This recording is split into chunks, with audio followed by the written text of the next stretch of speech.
So today's Friday. The say the third or the fourth. I don't remember anyway. But tomorrow is 4 weeks since I had Harper. So 4 weeks ago today, I was in the hospital and getting probably the worst pain that I'd ever been in. And then I got an epidural. So I'm gonna try. If you hear little clicking noises, it's the dogs are in with me and the hardwoods kind of echo.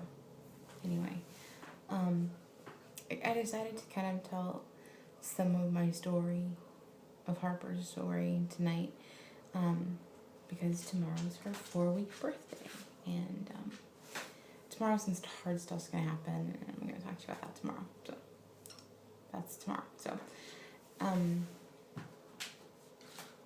a little bit of Harper's story is that the Wednesday before Thanksgiving, we went in for a regular checkup, and at all my monthly and weekly checkups, we always do an ultrasound. My doctor does with everyone. So Harper has never been huge. Harper has always been measuring just a couple days small or right on. She's never been big. Never, ever. But at this sonogram, she was really small. Like, she hadn't grown much at all since the month before. So, but she's super active, baby. Super active. A lot of times it was hard to get measurements on ultrasounds because she was so active. And she was really active at home, too. So we weren't really concerned. I mean, we were concerned because she was small. But also, I'm gonna get through this. And I'm probably not gonna cry. And she's proportionate. Like, it wasn't like her head was really big and her body was small. She was proportionately small, measuring about 3 weeks, 3.5 weeks small. And my blood sugar had been an issue, and so I'd been really watching what I ate, and maybe not been getting enough calories. And so my doctor went ahead and made an appointment with a perinatologist in Cape, which is an hour and a half from here, for the following week on Thursday. No, for a Friday. For that Friday, the 6th.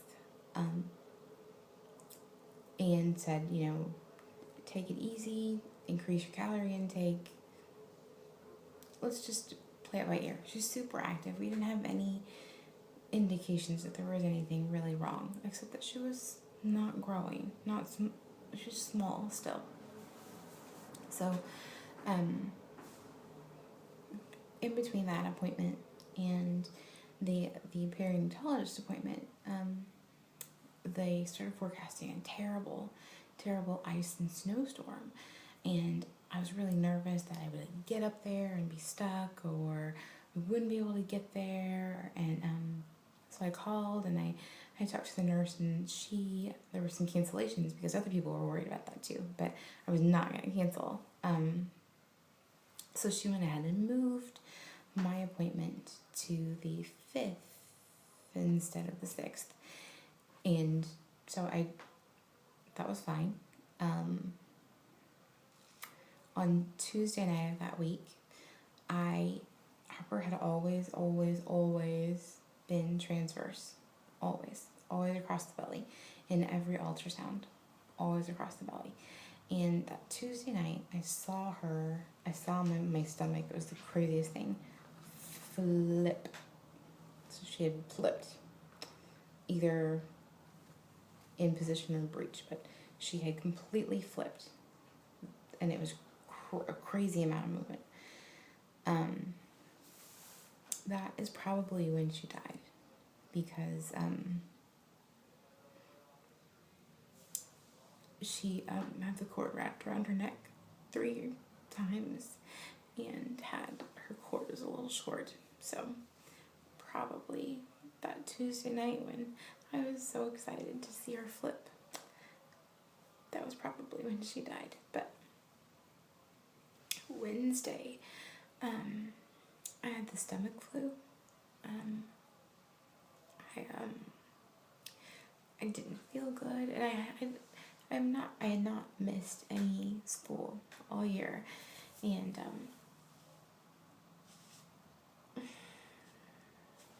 okay, gonna get through this. It's gonna be fine. Anyway. I had not missed any school all year, so that Tuesday night I had not slept well. I didn't feel good. I got up that Wednesday and I was just like vomiting and vomiting and vomiting, more than like morning sickness, and it just felt like crumb. So I stayed home on Wednesday and I basically slept the whole day. And then that Thursday, I had been feeling like serious pressure, like here, and it would make my shoulders hurt. Like when you have pressure here, a lot of times it makes your shoulders hurt. And sorry, I had a text. Yeah, and I just felt terrible. So we got up on Thursday and we went to the perinatologist, and we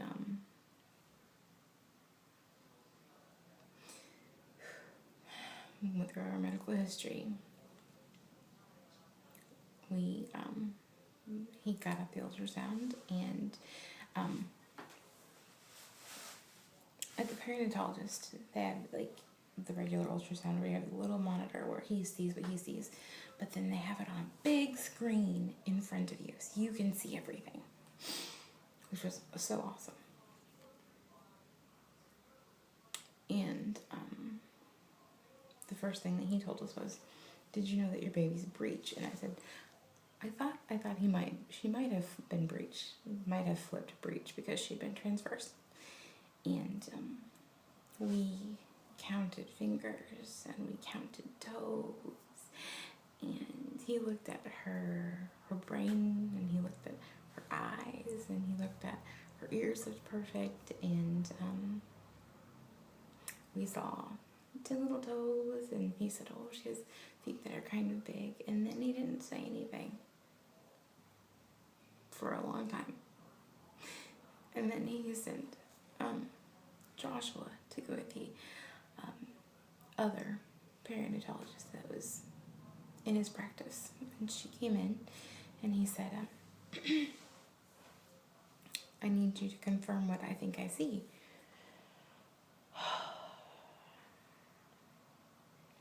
And she pushed around and played around a little bit,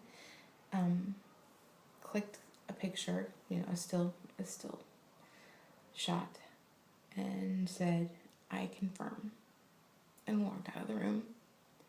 And he said, "You know how you said you hadn't really felt the baby yesterday?"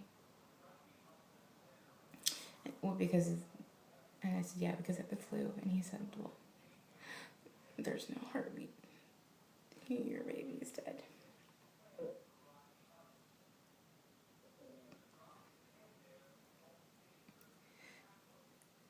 And then I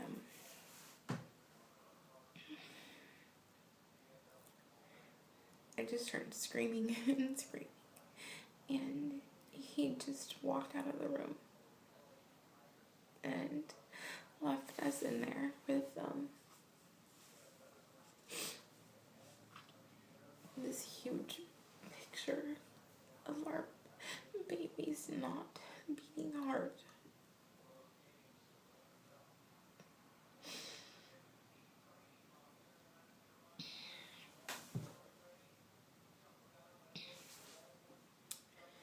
So, eventually, about 20 minutes later of me just gutturally screaming, crying,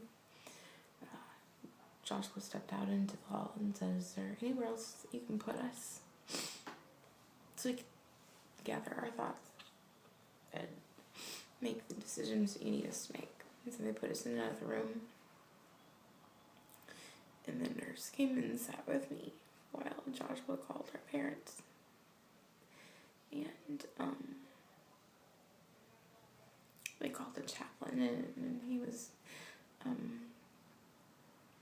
at that point, by the time the chaplain had come in, I had kind of gotten to this calm place in my head.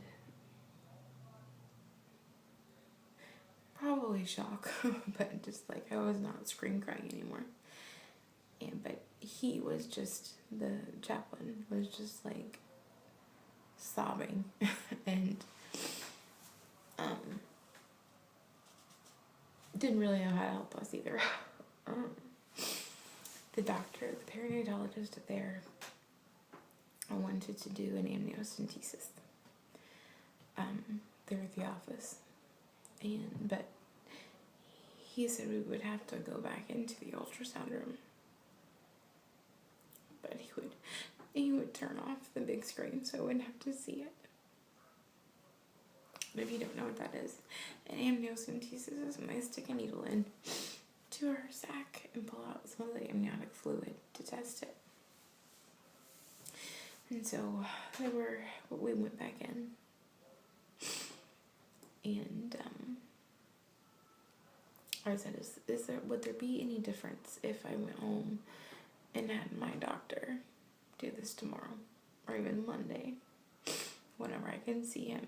Would the results be any different if my doctor did it? And he said no, and I really didn't want that man to touch me anymore. And so before we left, I asked if he could give us something to help us sleep through the night. And he wrote a prescription, and we filled it there at the hospital where we were.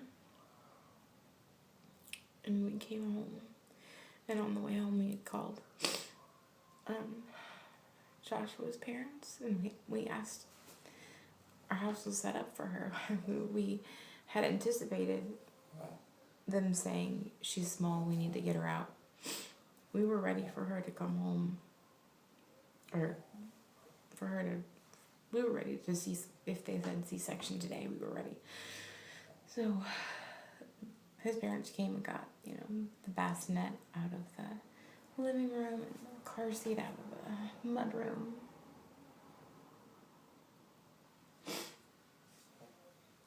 When we walked in, there was, they even got the quilt off of my sewing table. There was nothing. It was all, they put everything in her nursery. And her nursery is upstairs, kind of out of the way. So we came home, and it was snowing and icing. It was terrible weather. And my doctor called and said that he wanted to go ahead and that I could choose to come in that night, or I could choose to come in the next day and be induced.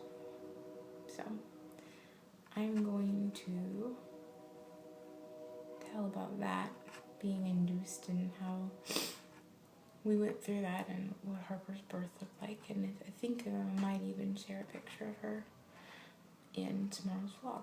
So, see ya.